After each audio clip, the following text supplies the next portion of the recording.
Because of a car accident, this boy picked up a rock and smashed the glass behind him. However, when he was about to leave, a man came out. He grabbed the boy and dragged him into the house with great force. At that time, Thomas's mind was blank. He didn't understand why someone lived in this abandoned house. When the man was about to beat him, the patrol car noticed something strange. The man let go of Thomas, but the next second, he took out a pipe from his pocket and threw it out. Thomas ran out of the house while the police were watching him. He left this place at once. He didn't know that his fate was going to be changed by that man.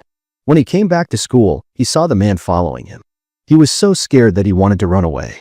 But he was stopped by the schoolmaster, who was usually a good person. The other person often took him as a plaything. But even though Thomas was wronged, he never brought his emotions home. Every time his grandma asked him, he smiled and used the excuse of playing around to get along with her. However, this didn't solve the schoolmaster's bullying. When he came home from school that day, he was blocked by the other person again. Although he tried his best to get on the pedal, he couldn't get past the four wheels. In the end, the schoolmaster hit him hard with the door of the car. When he saw that he was going to be beaten again, a girl suddenly came down from the sky. Although she was not a match for the schoolmaster, she still blocked Thomas with her tough body. The schoolmaster, who didn't want to make a fuss, turned around and left. After that, Annie took him home. As for why she helped him, it was just because she couldn't stand the bullying behavior. Thomas got off the car with gratitude. But when he looked up, he saw that strange man again. Obviously, the other person was following him. He ran into the house in a hurry, carefully opened the curtain, and looked out. But suddenly there was a voice of a stranger behind him. When he turned around, the man had somehow entered the room. Then he walked into the laundry room without a word.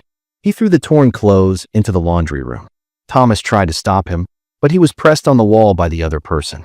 Thomas was so scared that he didn't move. At the same time, he also knew that this man's name was C-Color. Not long after, his father came back. Looking at the stranger on the sofa, he was confused and turned around to ask his son. At this time, C-Color calmly said that he was a friend of his son. Thinking of his threat just now, Thomas followed his words to get back together. In this way, C-Color entered his house in a hurry.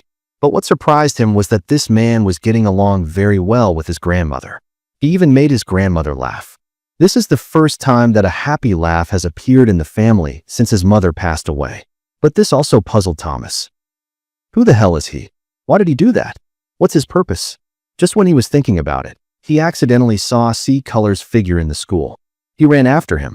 He just wanted to say hello, but he was intercepted by the bully. The other party threw him into the toilet. Thomas was also afraid to show weakness. He stood up and pushed the other party down. But how could the weak Thomas be the opponent of the bully? He pressed the boy's head into the toilet bowl and forced the other party to lick the liquid on the floor. When he was about to touch the ground, the door of the toilet was suddenly opened. The scene was quiet for a moment. When Thomas was glad that he was saved, C-Color turned around and left in silence. And he didn't expect to be fed a mouthful of dirty stuff. When he came home, he was very aggrieved. Why did C-Color eat his own food and live in his house? Finally, he saw that he was in trouble, so he helped him. He yelled at C-Color to get out, but he was strangled by the other party. Seeing that he didn't compromise, C-Color slowly reduced his strength and let him wait in the car. He came over after he got dressed. When the screen turned, C-Color had already driven to the school bully's residence. Seeing him pulling out a barrel of gasoline from the trunk, Thomas was scared for a moment. One of them said, "Let's not take revenge." But C-Color ignored it and walked to the front of a car. Then he poured a barrel of gasoline on it. Then he ignited it under Thomas's misguided eyes. This scene scared Thomas. He urged C-Color to leave quickly. But when he was about to get in the car, he found the car door was locked. Before he could react, C-Color left him here and ran away. Hearing the roar of the school bully behind him, Thomas dared not stop and ran away as fast as he could. However, when he ran 2 blocks away, he saw C-Color waiting by the roadside. The other party walked to him with a smile. He didn't feel guilty about what happened just now. Thomas was not polite. He kicked him hard. C-Color was in pain, but he didn't blame the other party. Instead, he returned to the car laughing. The next morning, the police came to find Thomas. Although there was no concrete evidence to convict him, they still left a fingerprint and took a picture of Thomas. He was also blamed by his father as expected. He was depressed and vented his anger on C-Color. This time, C-Color changed his behavior. He apologized to him seriously. Then he was going to take him to his secret base to play. But on the way, they witnessed a car accident. The driver of the car was Thomas's benefactor Annie. Hearing this relationship between them, C-Color got off the car and was ready to take the stand. She was just sitting there and you backed right into it. What? I don't know what's wrong with you, man. Why did you back into a car? I don't know what you're talking about. You probably start talking about vampire damages. Look at this shit. I did not back into her. You don't mean fucking lie? Realizing that the other party didn't want to solve the problem peacefully, he took off his clothes and showed a fierce tattoo. The old man's face changed dramatically. The car left here in a hurry. Annie's face was blurry. She hadn't figured out what was going on.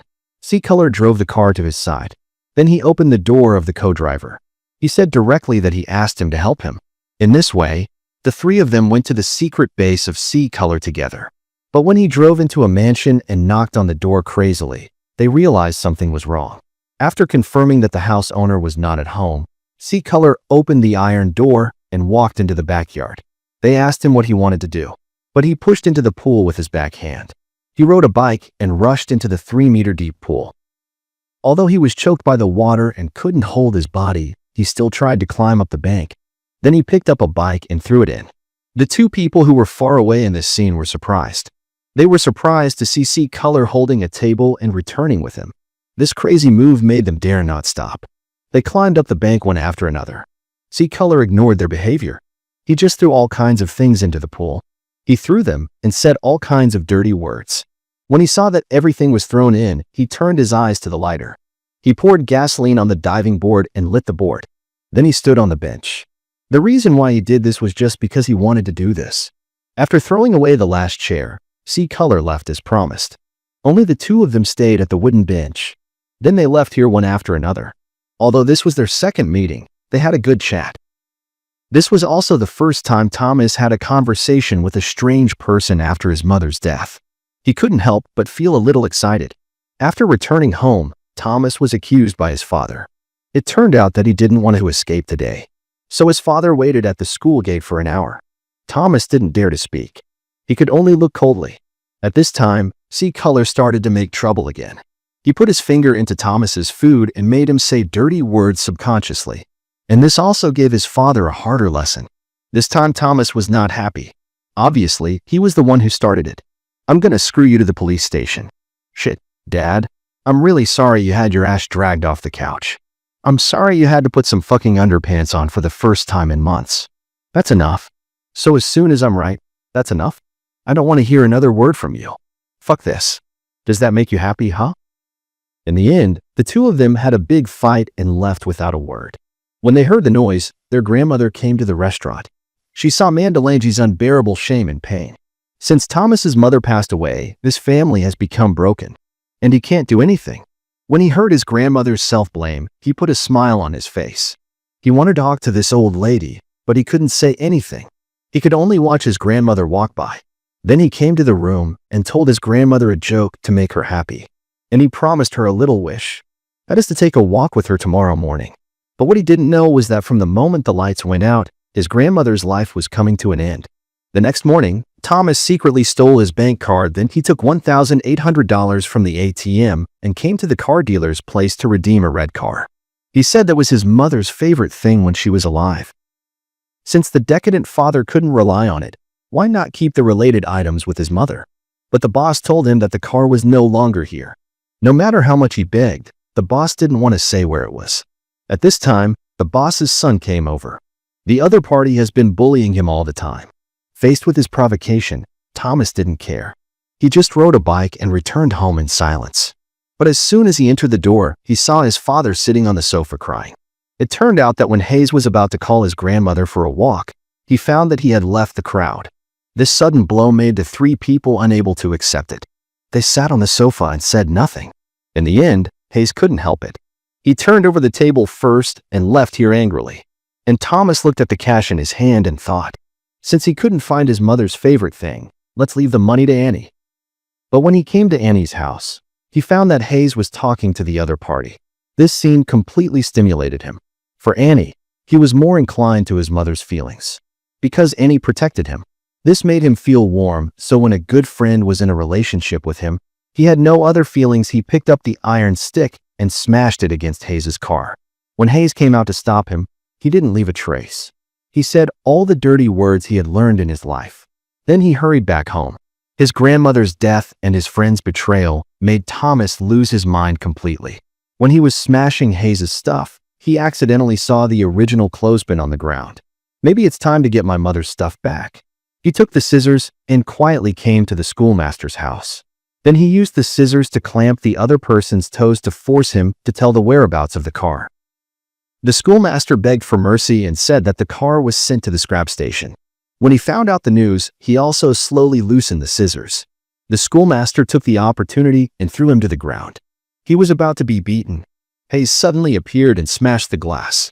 Then he took the scissors and cut off a piece of meat on the other person's nose. This scene angered Thomas. Then he came to the scrap station and found the car among the garbage. He rushed into the car and felt the smell of his mother's remains here. Then he fell asleep. He dreamed of the dots with his mother. At that time, his father was shaken. His mother was gentle and virtuous. In the eyes of outsiders, they were a happy family of three. Until the truck suddenly crashed into this beautiful dream. Thomas was shocked and fell out of the car. Seeing the car smashed by a huge machine, his careful memory was also extinguished. When he returned home, his father expressed his concern about him. He waited in the living room for a whole night. But when he saw the tears in his eyes, his father swallowed the words of reproach and asked him to go back to his room to change his clothes. After that, he and his father came to his grandmother's funeral. Just halfway through the ceremony, Thomas suddenly rushed in. He held a beer in his hand. It was obvious that he was drunk. He stood in front of his father and son and criticized them for what they did. He accused them of still being in the shadow of their deceased mother. Then he told his story. When he was very young, a car was destroyed by a naughty explosion. The shattered car scratched his lower body on the spot. When he woke up from the hospital, the doctor told him that he had lost an egg. The news was like thunder and lightning. He was crazy about smashing things in the hospital and was finally locked up in a juvenile detention center. At that time, he had only one thought in his mind. That is, his egg was gone. Until one day, when he went to the bathroom and saw another egg. He realized that he had another egg, and all his functions were intact. Why did he keep biting the missing egg? Just like his father and son. You lost your wife, but your son is still there. You lost your mother, but your father is still there. Why don't you cherish the remaining day of a bad future? Your son, your father, is the remaining egg on my right. Do you have to wait for everything to be lost before you can cherish it? He pushed his grandmother's coffin out because he promised his grandmother to accompany him for a walk. Looking at Thomas's tears from a distance, he ran over there with his father. The father and son finally realized that they had lost another love. The next day, his father shaved his beard and returned to his handsome appearance. But at the same time, he also brought a bad news. That is, the child is gone. No one knows where he went. But before he left, he took the wreckage of the red car back and wrote on the roof, "The child is gone."